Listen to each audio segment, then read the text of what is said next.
आम्रपाली बुद्धविहार स्मारक समिती मजलापूर तालुका जिल्हा अकोला यांच्या वतीनं आयोजित करण्यात आलेल्या ग्रंथपठण समारोह व भगवान गौतम बुद्ध मूर्ती स्थापना वर्धापन दिन यानिमित्त भव्य कार्यक्रमाचं आयोजन करण्यात आलेलं आहे। या कार्यक्रमासाठी रविवार दिनांक 9 नोव्हेंबर 2025 रोजी सकाळी 10 वाजता मी व्याख्याता व जग बदलणारा बाप माणूस पुस्तकाचा लेखक जगदीश ओहोळ व्याख्यानाच्या कार्यक्रमासाठी आवर्जून उपस्थित राहतोय।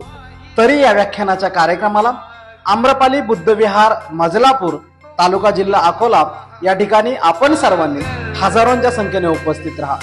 जय भीम, नमो बुद्धाय, जय संविधान, जय भारत।